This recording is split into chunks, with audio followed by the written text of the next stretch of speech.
মাগুরায় নির্যাতনের শিকার শিশুটি মারা গেছে। ইন্না লিল্লাহি ওয়া ইন্না ইলাইহি রাজিউন।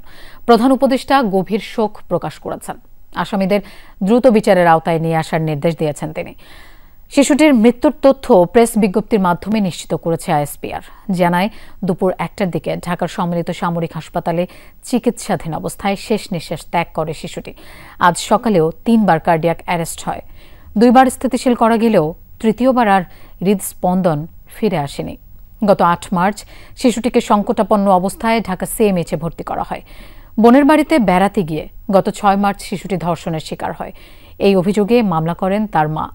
মামলায় শিশুটির বোনের শ্বশুর, ভগ্নিপতি, শাশুড়ি ও ভাসুরকে গ্রেফতারের পর রিমান্ডে নেওয়া হয়েছে।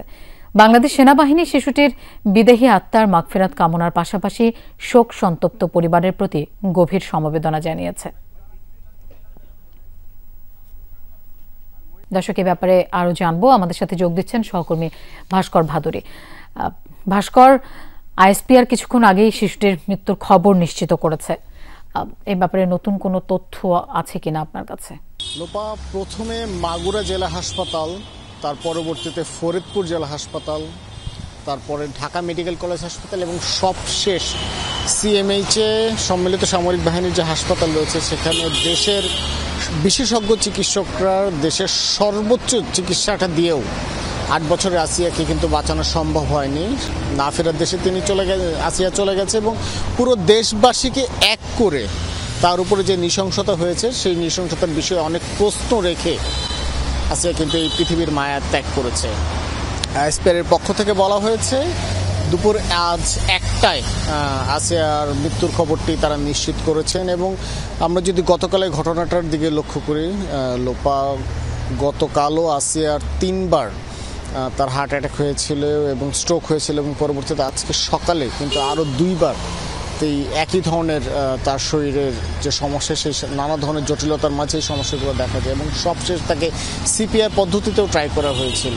যে সিপিআর পদ্ধতি দুপুর 12টার সময় ট্রাই করার পর তার একবার জ্ঞান ফিরেছিল, কিন্তু সবশেষ যে স্ট্রোকটি হয়েছিল সেখানে সিপিআর পদ্ধতি ট্রাই করার পরে কিন্তু তার আর জ্ঞান ফিরেনি।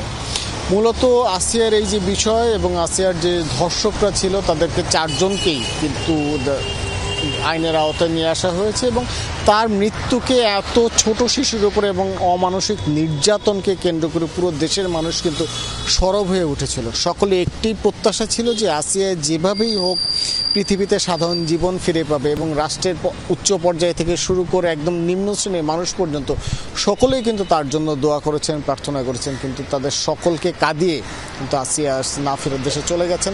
তো আসিয়া যে প্রশ্নগুলো রেখে গেছেন যে এই বাংলাদেশের বিভিন্ন ধরনের যে নারী নির্যাতনের ঘটনাগুলো ঘটছে, সেই নারী নির্যাতনের ঘটনাগুলো থেকে আদৌ নারীরা কবে মুক্ত হবে, মূলত সেই প্রশ্ন রাখার পাশাপাশি তিনি সামাজিক যে নিরাপত্তা সেই বিষয়গুলো হয়তো আসিয়ার এই মৃত্যুর মাধ্যমে পুরো দেশের মানুষের সামনে ফুটে আসবে। এবং তার পাশাপাশি একটা বিষয় উল্লেখ করতে চাচ্ছি যে চিকিৎসা ব্যবস্থার কথা যদি বলি, যে আমি শুরুতে যেটা বলছিলাম যে মোট 4টি হাসপাতাল, প্রথমে মাগুরা, তারপর ফরিদপুর এবং তার পরবর্তীতে ঢাকা মেডিকেল কলেজ এবং সবশেষ সিএমএইচ হাসপাতালে সবভাবেই কিন্তু চেষ্টা করা হয়েছে আসিয়াকে যতদূর সম্ভব স্বাভাবিক জীবনে সুস্থ করে ফিরিয়ে নিয়ে আসার ফলে। কিন্তু আমরা যদি 6 দিন আগে চিকিৎসকরা যে কথাগুলো বলেছেন যে তার আসিয়ার শরীরের বিভিন্ন অংশই কিন্তু ক্ষতিগ্রস্ত হয়েছে, যার ফলে তাকে স্বাভাবিক জীবনে ফেরানোটা অনেকটাই কষ্টকর হয়ে যাচ্ছিল চিকিৎসকদের জন্য। লোপা।